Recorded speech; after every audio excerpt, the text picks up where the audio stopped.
Sanibonani Dumelang, good evening and welcome to episode 199 of the Private Property Podcast. I'm your host, Zama Khumalo. It's a Friday edition of the Private Property Podcast, and before we get our weekend started, of course, in a very safe manner, we are going to be talking about something that I know is one of those very relatively contentious debates. We have this conversation quite a number of times here on the show, and we're going to have it again this evening because it's one of those things that you really want to think and rethink, especially so early into 2021. But before we talk about what we're going to be exploring this evening, of course, you can catch us across our social media platforms, whether you're watching us on Facebook, on YouTube, or even on Instagram. Do follow us across our social media platforms. You can also follow myself at @zamantungwa_K.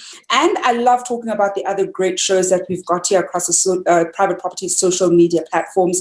I am talking about the First Time Home Buyers show that comes to your screens every single Wednesday at 8 p.m. with St. Clarkson, as well as the Farming Podcast that Umbali brings to your screens every Tuesdays and Thursdays at 8 p.m. And that's one that you do not want to miss out, especially if you've got an interest in agriculture, or maybe you have got green fingers and you want to explore different things that you can do in the agri space. So do make sure that you watch those two episodes, those two shows. And if you've missed out on some of the great content that we've brought to your screens, then do go back to our YouTube or Facebook page to catch up. And over the weekend, we do not forget about you. Chad brings you the Home Shoppers Show, where he gets to give you a sneak peek of what you can expect in some of the best estates and complexes that this country has on offer. So if you're in the market, then that is the show that you want to tune into.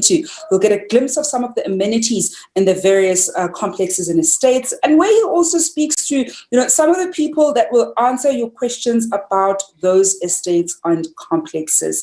And on your television screens, you can certainly catch Zanzi Cribs Makeover that comes to your screens every single Thursdays at 9:30, and the repeats are on the weekend. Well, we certainly do have quite a lot of you across the Private Property social media platforms and even on your television screens, and that's because we want to make the property circle bigger. I love talking about that, and I think one of the big things about it is it doesn't matter where in your property journey you are. You might be staying at home, you might be renting, you may have bought your primary residence, or maybe you've only got one investment property, but there's still more that you'd like to learn and you want to go to the next step in terms of your property journey.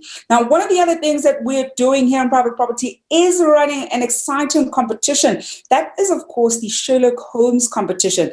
We're running it for the next 12 weeks. We're now on week 4, and every single Friday we announce the lucky winner of the 5,000 Rand voucher. So do stay tuned later on in the show where I'll be unveiling who that lucky winner this week is. And every Wednesdays and Thursdays, we've got a lucky spot prize where you get a chance of walking away with 500 Rand in cash. And all you have to do to get that is to be watching us live so that you can let us know that you are in fact in the live and claim that prize. And if you want to find out more about the Sherlock Holmes competition, do go to www.privateproperty.co.za and you'll be able to get the riddle. There's going to be a new riddle, of course, that's going to be coming up, but I'll tell you more about that later on the show.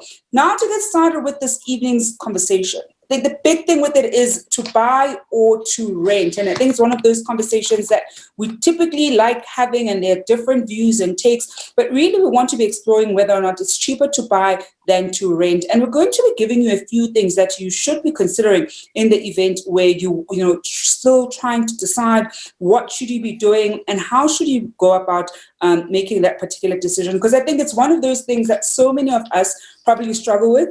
And I think with a lot of people who are renting, sometimes they typically don't know what kind of different factors they need to be considering in order for them to make an informed decision about whether they can now go to that next level of actually buying a property. Now, to help us better understand and make us certainly aware of what some of the things that we should be considering are, I'm joined this evening by Careen Mckinon, who is the head of sales at ooba Home Loans. Good evening, Careen, and thank you so much for joining us. Hi, Zama. Thank you so much for the opportunity. It's only a pleasure, Careen. I think, one of the big things with the conversation about, to rent or to buy or which one is relatively cheaper is that we're currently in a place where we're facing historically low interest rates. And I think so many viewers at home are still kind of playing around with which decision to essentially go about. Perhaps take us through firstly why it is, such an attractive time right now to be buying a property or even consider buying a property. So Zama, definitely due to the low interest rates, as you mentioned earlier, owning a home has never actually been more affordable or more attractive. So it's definitely the time to jump into the market now in terms of the affordability factor. And I think one of the big things, Careen, that often people are saying about this period is that it's a buyer's market. And I've heard quite a lot of my other guests from last year saying this is currently a buyer's market. When we talk about a buyer's market, what exactly do we mean about it? Because I think some buyers sort of hear that and they're not quite sure what it means for them. So what do we mean when we talk about it being a buyer's market? Again, I think it's a lot to do with the culmination of the interest rates and the fact that they are so low. They haven't been as low for, I think, more than 50 years. And then also the bank's lending appetite. So the banks are definitely looking at a higher approval rate and definitely considering 100% lending for first-time home buyers and for other buyers. So it's definitely an attractive environment to be looking at purchasing a property. Mm-hmm. And we'll talk about that a bit later, Careen, because I actually want us to explore, the banks, are they more lenient right now or slightly more relaxed? We'll talk about that a bit later because there's typically a perception when it comes to, financial institutions and lending, especially when it comes to home loans, and I want us to demystify it a little bit. And perhaps you can, give us a bit of a sense of how financial institutions look at us as customers when we approach them and their appetite for risk at a particular time. Because I know so many people at home tend to have that question around, banks extending credit, particularly, of course, a home loan credit to them at a particular time. Now, when we then look at home buying currently, Careen, I think one of the big things is we often talk about the barrier of entry for first-time home buyers. Perhaps take us through how this particular situation that we're finding ourselves in has effectively removed some of the barriers of entry for first-time home buyers in particular. So I think a lot has got to do, again, with the affordability factor. So with the interest rates being so low, a customer that would maybe have qualified for a bond of R1 million in the past can now potentially qualify for a higher bond. So I think that, along with the motivated sellers in the market, which we are seeing, has definitely removed some of the barriers to entry. We definitely see some people upscaling, and I think that's also come due to the fact that the lifestyle that people are having to live now due to the pandemic. People are spending more time at home, so people are looking to change accommodation potentially and to accommodate the new way of working, as we like to put it. Mm-hmm. And the new way of working, or the new order, as we sometimes, the new normal. I think that term, some of us are probably slightly frustrated about that because at first we're like, oh, when COVID is over. Now we're realizing, look, there's no such thing as when COVID is over. If anything, this is the new normal. We kind of have to accept it and sort of go with the punches and innovate and pivot when you're in different industries. And I think that's one of the big things with various people in different industries, that they're finding themselves having to innovate and find other creative ways to still generate revenue. But I think, Careen, one of the things that I'm certainly interested about, and I'm sure a lot of the property investors in particular would be interested in, perhaps take us through what the price range of homes that are in demand right now. Because I looked at the stats from for 2020 of the volume sale in terms of the top 10 suburbs. In terms of volume selling, the top 10 selling suburbs in terms of volume, as well as the top 10 suburbs in terms of transactions. And I think for me, there were a few interesting suburbs in the mix. And it's always just interesting to kind of find out where certain price points are. I mean, in terms of the volume, number one is, I think it's Midstream Estate. And the average property there, it's always in the millions. So it's always just fascinating to explore that kind of data. Perhaps take us through what the numbers are currently indicating in terms of the price point where properties are currently in demand. So based on our numbers that we've been seeing, certainly since June last year, if you look at when we sort of came out of the immediate crisis of COVID, we've definitely seen that the points are between 500 to 2 million. That's where we're finding most of the activity in the market. So that definitely seems to be the sweet spot. We've seen the luxury market definitely being, I think it has picked up, but we are anticipating that it'll be more subdued than the price points below 2 million. That does also depend on the area. So you were talking about midstream. It does depend on the region. So we do see some differences between different provinces in terms of that price point. But on average, we're looking between 500 and 2 million as being the most attractive segment of the market at the moment, which is in demand. Mm-hmm. And I mean, Careen, do you see that trend sort of staying well into 2021? We do.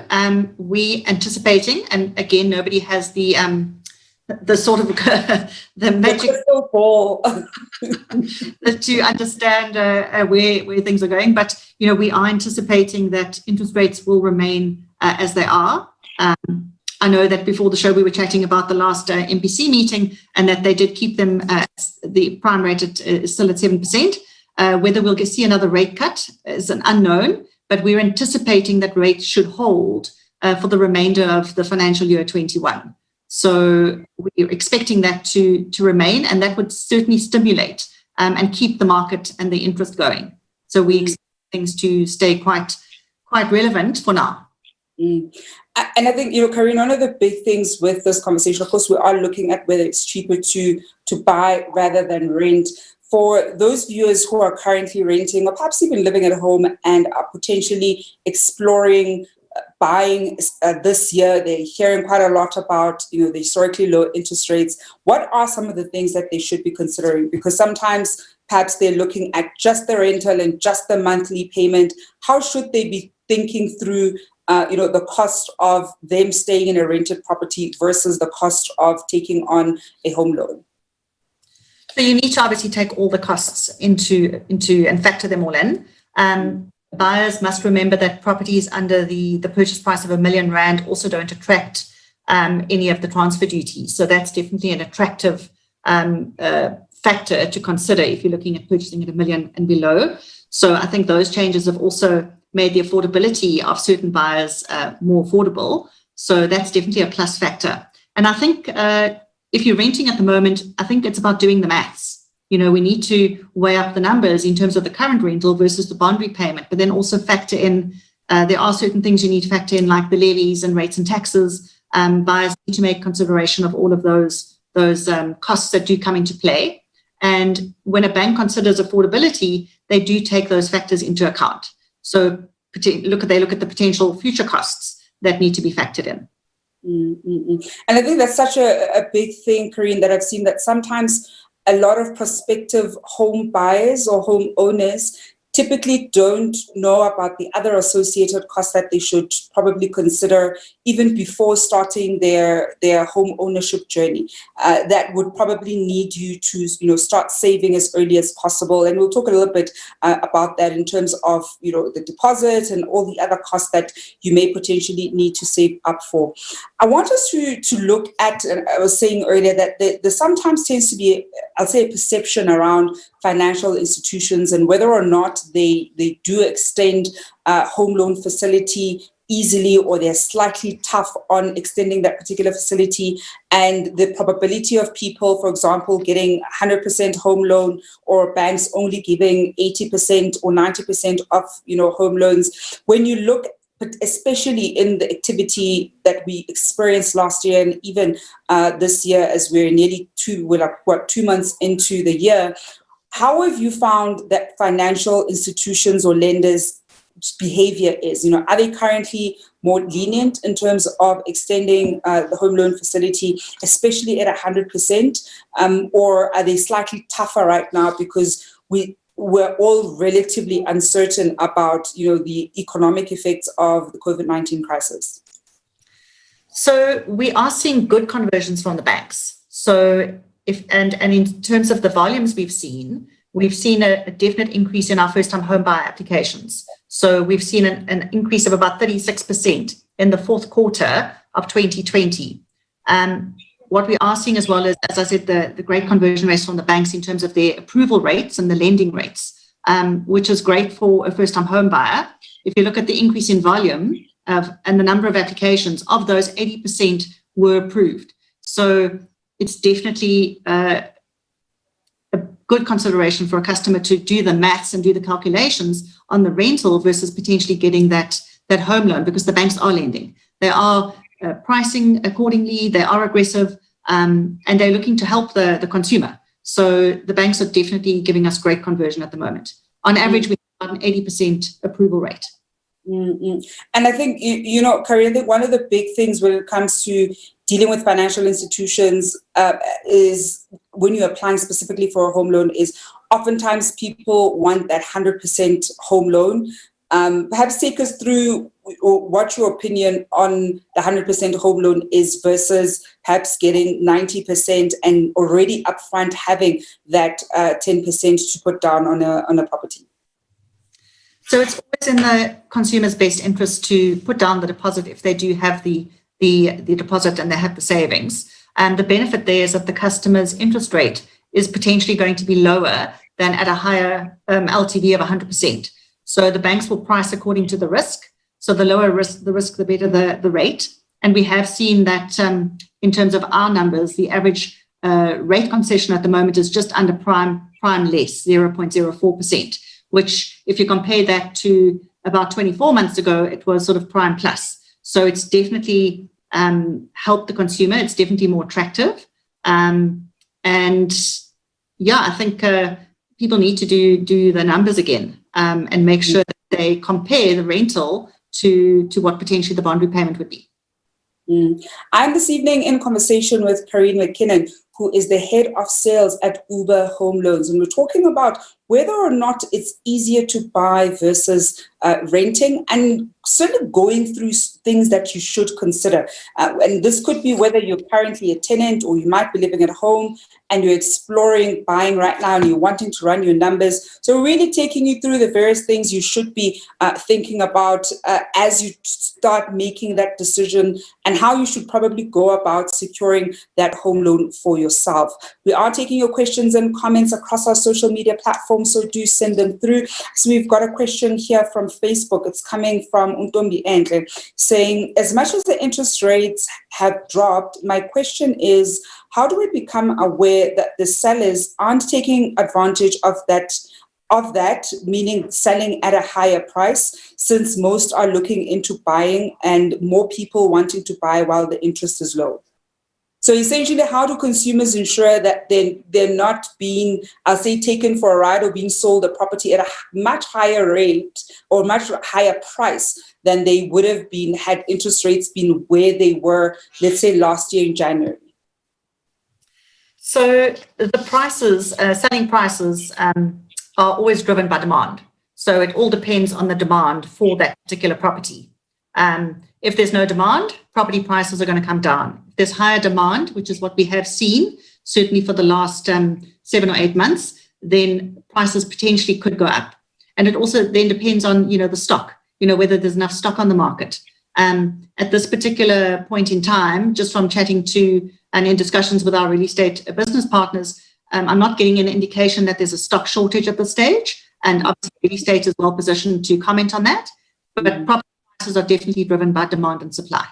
And I think one of the big things I'll add then, Domi, is, and I've spoken about this on the show quite a number of times, is that you tend to find that properties that aren't advertised or that aren't selling at the right price point typically tend to stay on the market longer than a lot of other properties that are priced well. I mean, a lot of different guests that we've had, especially in the tail end of 2020, where the big advice that they were giving serious sellers was price your property at the right price point. It will sell, and it will sell fast. Whereas other sellers, as you rightly point out, who are saying, look, interest rates are actually historically low, therefore people can afford a higher bond.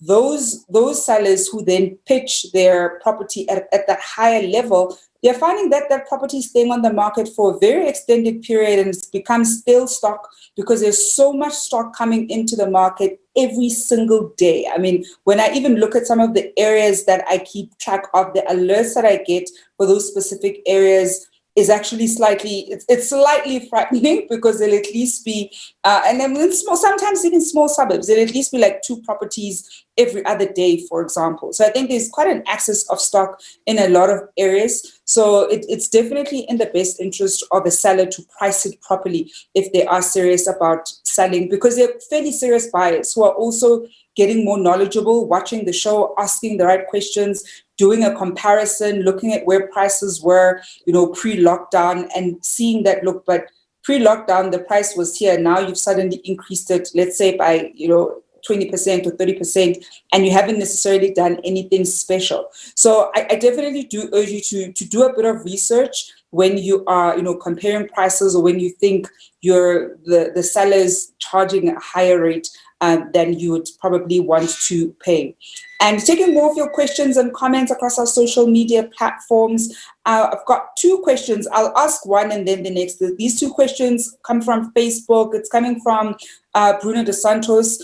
And the first question, he's saying, I'd like to know, would it also be a buyer's market, even though people are desperate to sell due to financial difficulties? So essentially, is it necessarily a buyer's market, even though the reason why there's so much selling right now is because of financial difficulty? And I think there, perhaps, Careen, you can almost take us through the buy side, right? Because I think on the sell side, there are some sellers who are slightly in distress, but then maybe some people are thinking there might not be buyers who have the means to buy because we're in a relatively bad financial situation. I mean, we're hearing of mass retrenchments, salaries going down. So what would your response be especially when people are wondering if there is, we'll say, demand on the buying side? So we're still seeing the demand being driven by the first-time home buyers, as I mentioned earlier.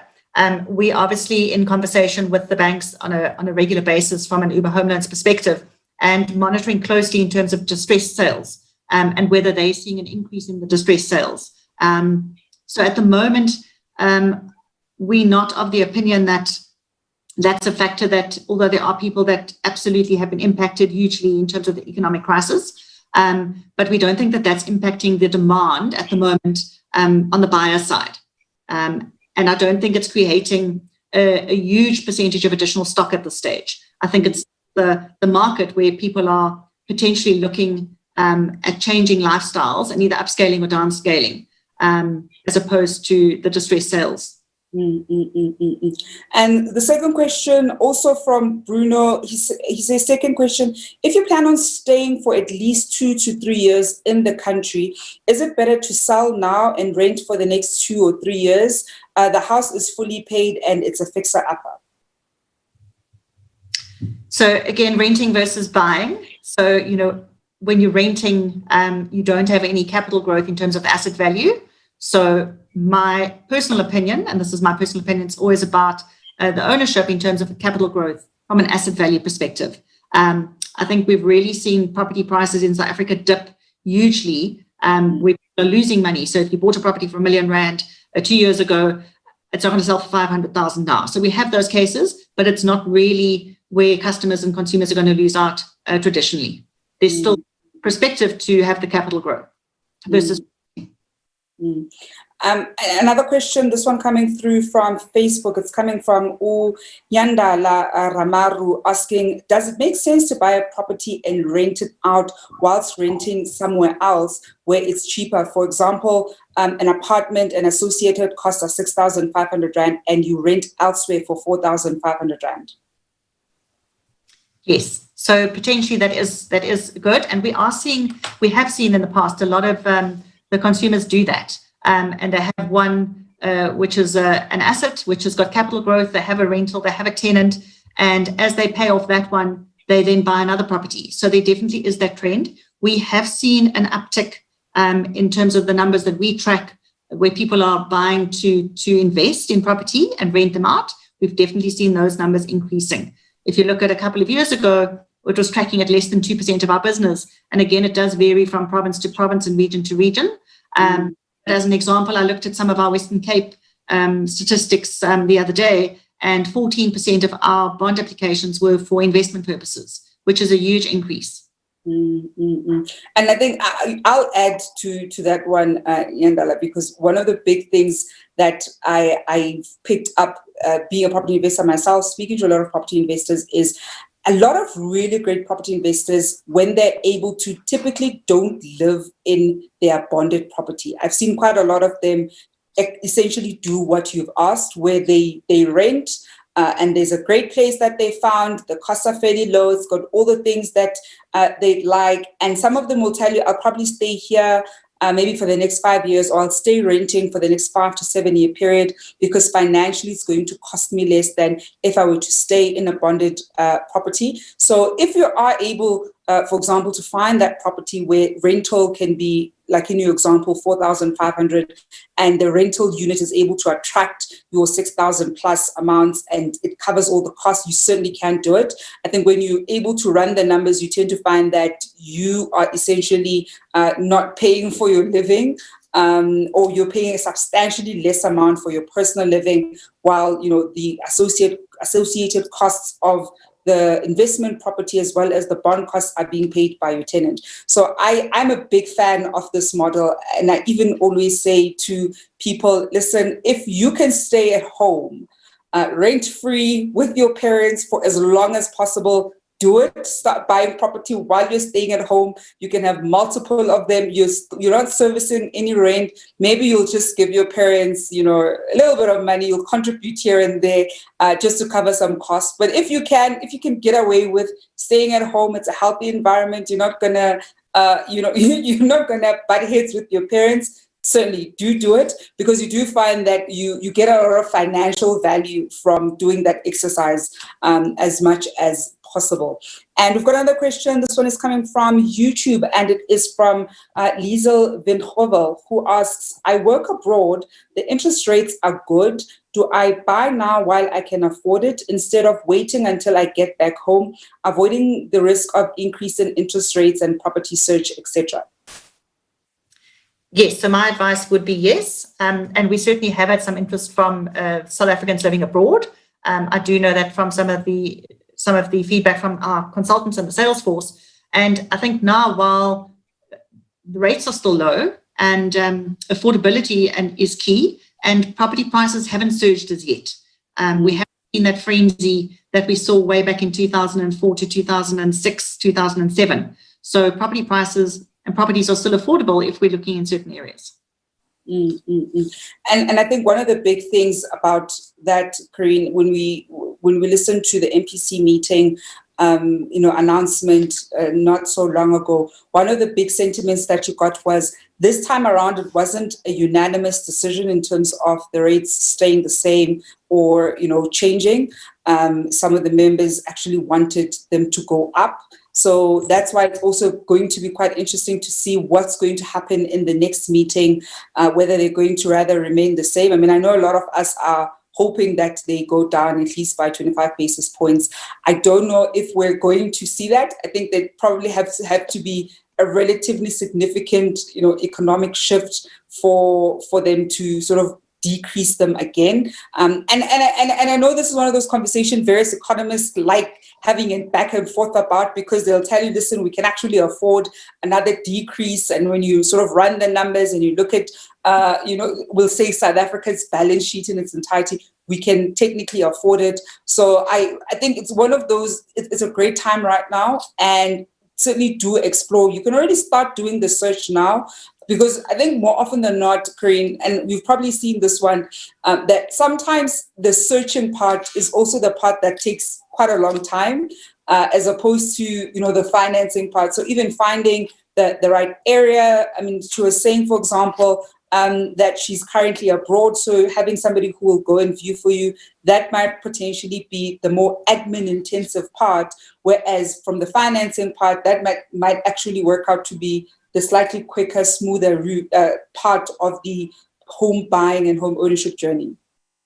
So, I think technology has allowed us to move from that. And we have seen, even during as we spoke about earlier, the way of working has changed. So even with dealing with real estate, dealing with an agent, potentially you can have a buyer that purchases a property that they viewed online.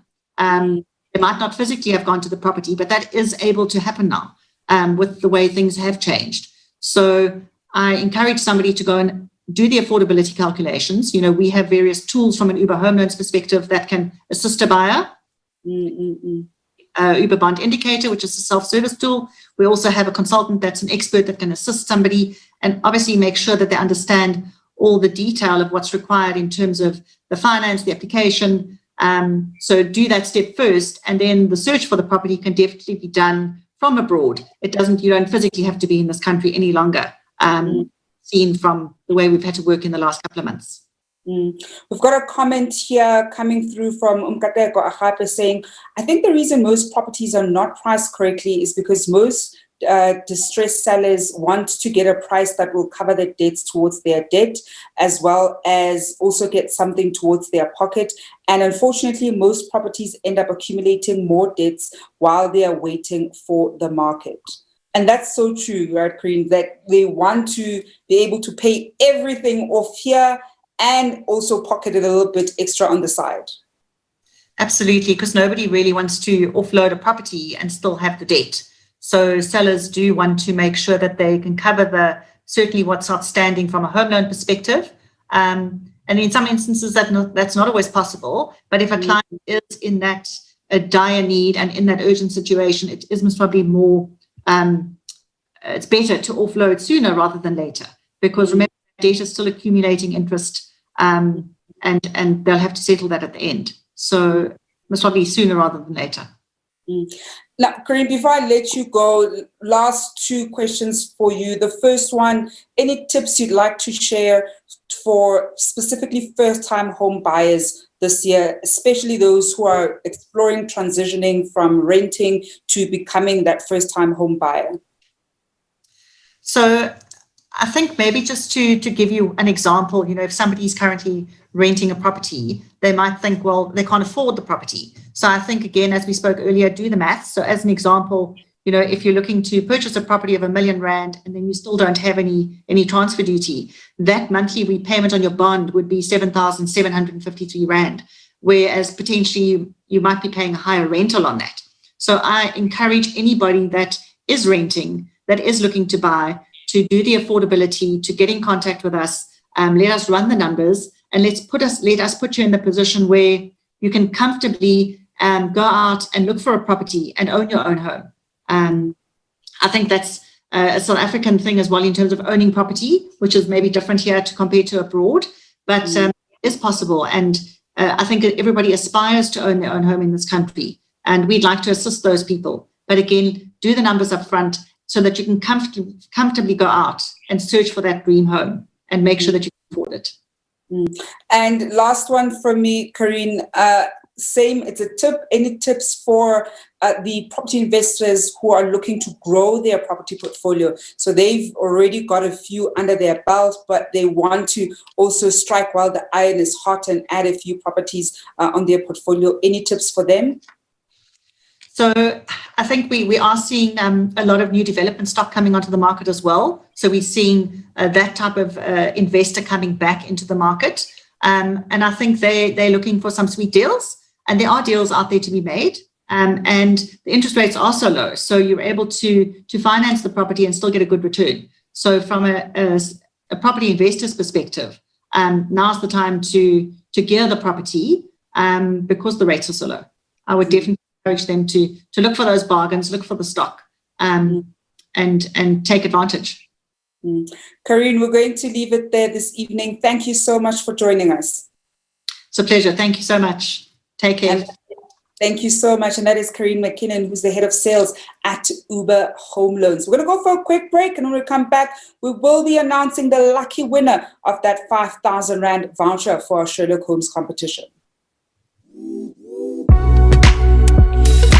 Careen, thank you so much.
Welcome back to episode 199 of the Private Property Podcast. I'm your host, Zama Khumalo. Just before we get the weekend started, it is that time of the evening, and certainly that time in the week, where we unveil the lucky winner of the 5,000 Rand voucher for our Sherlock Holmes competition. Remember, if you want to stand a chance of being that lucky winner, all you have to do is go on to www.privateproperty.co.za and enter our Sherlock Holmes competition. Now, every single week for the next 12 weeks, we give you a riddle that we post every single Monday morning, and you have to effectively solve the riddle. And when you solve the riddle, you stand a chance of walking away with that 5,000 Rand voucher. And this week's winner of that 5,000 Rand voucher is Yamkela Mqashe. Yamkela Mqashe, congratulations. You're the lucky winner of this week's Sherlock Holmes hunt. I do hope you're going to enjoy that voucher. And if you want to be like Yamkela, then all you have to do is go to www.privateproperty.co.za. And by entering the competition, you already stand a chance of also winning the spot prize that we give out every Wednesdays and Thursdays. Remember, you have to be watching us live for the spot prize in order for you to claim it. Well, that's it from me, Zama Khumalo, and the rest of the Private Property Podcast team on this 199th episode. Oh my goodness, I never thought we would get here this quickly. It's almost as though time has flown by just slightly. We're going to, of course, be back on your screens on Monday evening at 7 p.m. for episode 200. I want to hear from you at home. What would you like to see for episode 200? Do drop us some few lines down here below. I'm interested to hear, especially even from the top fan gang members, on what they would like to see for episode 200 as we get ready to bring it to your screens on Monday evening at 7 p.m. Well, over the weekend, Chad is going to take you through and certainly keep you company on Saturday and Sunday with the Home Shoppers Show. I do hope that you're going to enjoy it. Until Monday evening, hoping you're going to stay home and stay safe.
Hi, I'm Julia Chen. I'm a restaurateur living in the Cape Town City Bowl.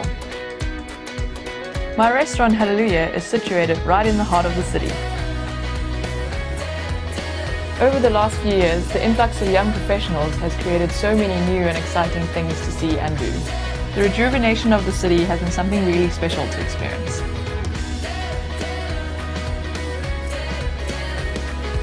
There are some really beautiful suburbs in our neighborhood.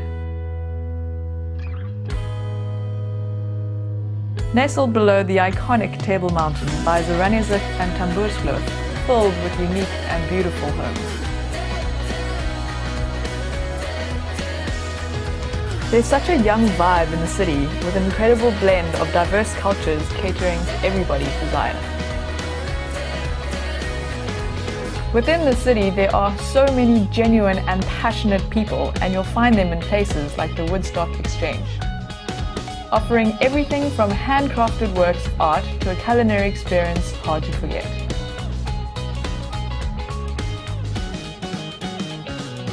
For those who enjoy the outdoors, Lion's Head and Table Mountain are phenomenal places to explore. Living in the City Bowl has definitely given me my dream lifestyle, and this is my neighborhood.